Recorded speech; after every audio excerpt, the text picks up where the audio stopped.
आज आपके घर किसी की टोली आई। कुछ लोग इकट्ठे होकर आए मस्ती मारने। चलो भाई, इधर उधर की बातें करेंगे, ये करेंगे वो करेंगे, संसार की बातें। यदि आप उनसे गीता की बात करें और केवल बात ही ना करें बल्कि इस विषय पर दृढ़ रहें, क्योंकि गीता के बगैर जीवन नहीं है। जितनी भी संसार की बातें होंगी, विनाश की बातें होंगी, आत्म विनाश की बातें होंगी, उनसे कुछ मिलने वाला नहीं है। और फिर आएंगे वो लोग लौट कर के, हाँ बड़ा मज़ा आता है वहाँ, तो चलो मस्ती मार के आते हैं। लेकिन यदि आप गीता की बातें करेंगे, आप प्याज लहसुन से दूर रहने की बातें करेंगे, तो उनके अंदर संस्कार आएंगे, उनकी बुद्धि निर्मल होगी।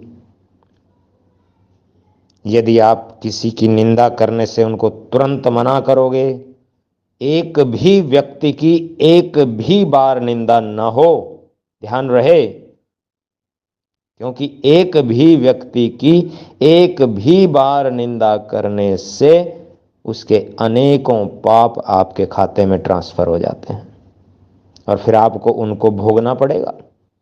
कितना खतरनाक पाप उनका आपके खाते में ट्रांसफर हो जाए और उसकी क्या सजा मिले, तुम्हारी टांग टूटे, घुटने टूटे, क्या हो, ये परमात्मा जाने, क्योंकि उसका न्याय बहुत गहरा है।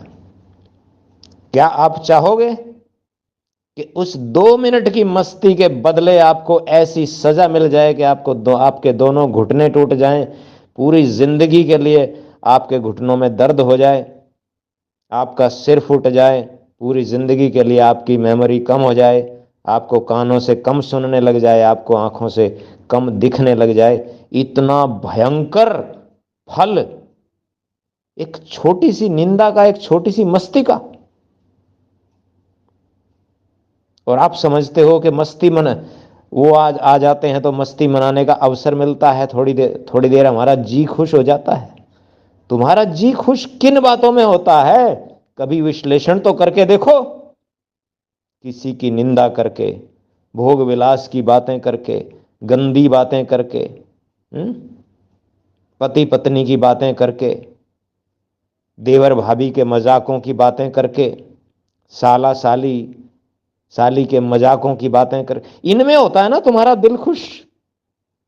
और इनकी सजा कभी सोचा है? सूक्ष्म बुद्धि से कभी सोचा है कि इनकी सजा क्या मिलती है? ये 3 बातें पकड़ने में तुझे बड़ा दुख होता है। प्याज लहसुन मांस दारू चाय इत्यादि, ये गंदे तामसिक पदार्थ, कोल्ड ड्रिंक्स, ये सब त्यागने में तुझे शर्म महसूस होती है। निंदा किसी की बड़ा रस लेता है ना तू निंदा में। और तेरे खिलाफ, तेरे परिवार के खिलाफ कोई जरा सा एक शब्द बोल दे तो तू उसको 20 साल तक भी नहीं भूलता। किसने ये बोला था? शर्म आती है कुछ? गीता पढ़ने के लिए कभी प्रेरित करता है?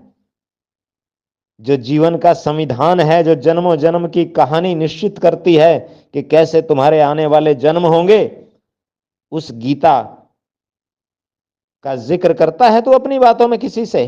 तेरी औकात क्या? तुझे सड़ने की बीमारी है, तू सड़ सड़ कर ही मरेगा। तू अपने जीवन को कभी सुधार ही नहीं सकता। तुझे रो रो कर नरकों में रहने की आदत है, तुझे गंदगी में कौवे की तरह मुंह मारने की आदत है। तू उन्हीं हंसी मजाक में, उन्हीं निंदा में फंसेगा और फिर कहेगा कि भगवान तूने तो मुझे दुखी कर दिया। कौन से जन्मों का बदला ले रहा है मुझसे? सारी बातों का तुझे पता है और उस क्षण भर के मजे के लिए, आनंद के लिए तू कितनी मुसीबतें मोल ले लेता है। तुझे इन सब बातों का भी पता है। 20-20 बार किसी राजपाल जैसे प्रभु भक्त कृष्ण भक्त ने तुम्हें बताया है, और भी पता नहीं कितनी जगह, कहां से, शास्त्रों से कितनी बार तुमने सुना है। लेकिन तेरा आनंद कौवे की तरह गंदगी में चोंच मारने से है। वो चोंच तू मारता है और फिर रोता है।